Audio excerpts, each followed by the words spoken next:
Hey guys, what's going on? It's me, Laura, and welcome to my channel. Today we're doing something a little different. We're doing a little DIY project. So we're transforming this little corner into this. I was able to make my own floating shelves to store my fingernail polishes on. So if you're interested in finding out how exactly I made this happen, then definitely stay tuned. Alright guys, so I had this bright idea that I wanted to build my own floating shelves. I was looking at them online. The Home Depot did have some for sale, but they were like $20 each. And I already knew that I wanted to paint mine, so I didn't want to pay $20 each. And my dad was the handiest of men, and he could fix and build anything. So I just knew that I had inherited some of those traits. So I went to the Home Depot.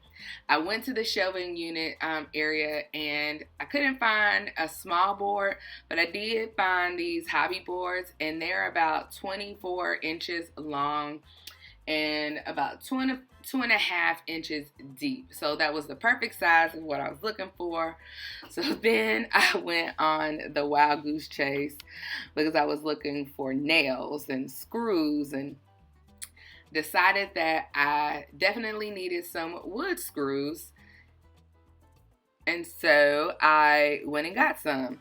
Now, then I was looking for some brackets in this clip. My clips are a little all over the place, but we'll make it do what it do. I was looking for a bracket, and so the brackets are the little L-shaped pieces that connect that help the board stay connected to the wall.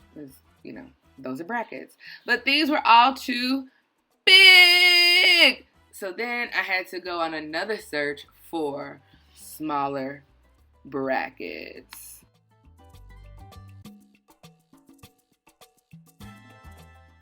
Okay, so I am back at the wood screws, and I had to determine which wood screws I needed, like which size screws. And so when I looked on the board, it said that I needed a number 6 by 3/4 of an inch, like when I looked on the brackets, and that's what it said that I needed. And so I grabbed an Everbuilt Phillip head, or flat or Phillip head, number 6 by 3/4 inch pack of wood screws. I ended up getting those 2 small packets and the bigger packet because I kind of wanted to compare the prices.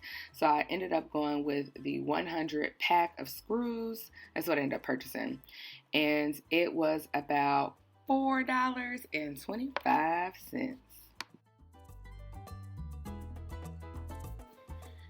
Okay, and now it's time to select paint. And I knew that I wanted my shelves to be blush and or gold because that is the color or the theme in my apartment. And so I couldn't find a really cute blush color. They said that they had it online, that it was in stores, but they didn't have it.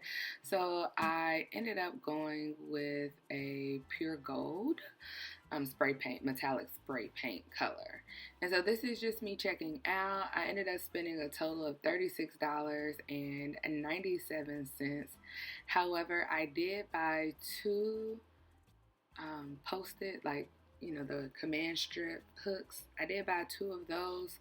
So that kind of added a little bit to the price. So honestly, my hanging shelves only really, well, let's just say $36.97 because I did, and it's not shown in this video because I forgot to record, but I did have to go to Lowe's. Correction. Yeah, I did have to go to Lowe's because I didn't like the spray paint color. I didn't like it gold. So I went to Lowe's so that I could find a cute blush pink color. And that, my friends, is what you will see in this next clip.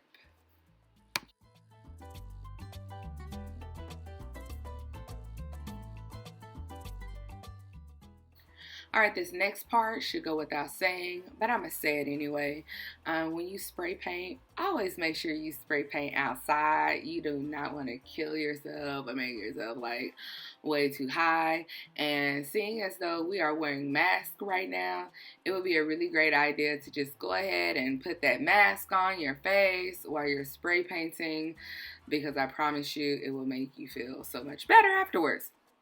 So this is the point that I decided I didn't really like the gold and went to Lowe's and got pink.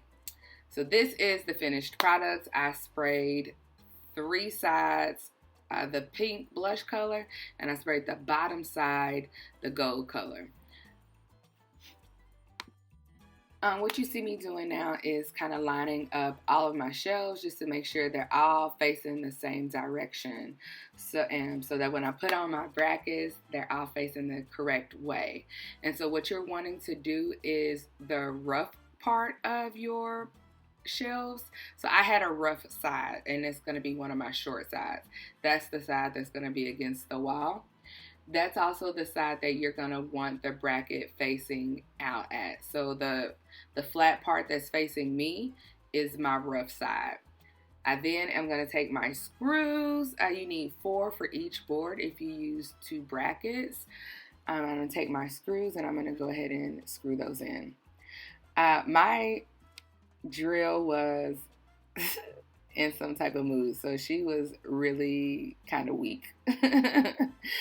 So I had to leave my hands on, but all you have to do is just drill the nails in. Y'all, that drill, oh, I'm surprised she made it through all 6 of these, or not 6, 8, 12, golly, all 12 of the screws for this. But I did go ahead and get those screwed into all of the boards, and then I let my drill charge for the next day so that it could be good and ready to go before I had to try to drill this stuff in the wall. And as you can see, I'm just making some little adjustments. If you start drilling in your nails and then realize that, you know, the bracket is moving, then all you have to do is adjust it. Now, it's time to hang it on the wall, baby. Just kidding. But this is the finished product. This is what they looked like after I put on all of the brackets. So now it's time to hang them on the wall. Alright, so as you can tell, I've already hung one of my floating shelves. So one of the first things I did was kind of made my marks on the wall so that I could know exactly where I wanted them to hang and so that they would be even with one another. So the shelves are about 24 inches long, about 2 inches, 2.5 inches deep. So one of the things you always want to make sure you know is have everything even. So again, like I said, there are lines. One of the neat things about drills and screws is that, you know, they're kind of magnetic. And so I was able to just put the screw on and just drill, go ahead and get it kind of stuck, if you would, on the drill bit so that it would be easier for me to screw in. Because when you're doing this by yourself, it's very, very difficult. Like, it would have been so much easier if I had someone there to hold the shelves in place while I held the drill and screwed, but it definitely didn't go down like that. So I was able to get the screws in, and you always want to make sure you have a leveler. So I put the screws in on one side and make sure that that side was even. Then I put the leveler onto the floating shelf, make sure that the water, because there's like a little water bubble in a leveler, to make sure that it's even before I place the screws in on the other side. And so that's just what I'm showing you right now. You probably don't want to put the screw in your mouth, but I did just because it's just easier that way. I also had extra screws in my sweatshirt pocket so that I didn't have to keep on, you know, moving all around and trying to figure out where the hell am I going to get a screw from. So again, I went ahead and did the third shelf off camera. And here is the finished product. Again, there's the leveler just to make sure that everything is Gucci. But look, I did it. I created my own floating shelves for like, what, $30 or less, I'm sure. And then here it is with my fingernail polishes on it. I am in absolute love. And now I want to build other things. So I'm thinking of building myself an L-shaped desk. It's crazy, but I'm going to try to do it. Guys, thank you so much for watching this video. Please remember to rate, comment, and subscribe. Make sure you leave your comments down below and any questions you have. Thanks for watching. Love you guys. Bye.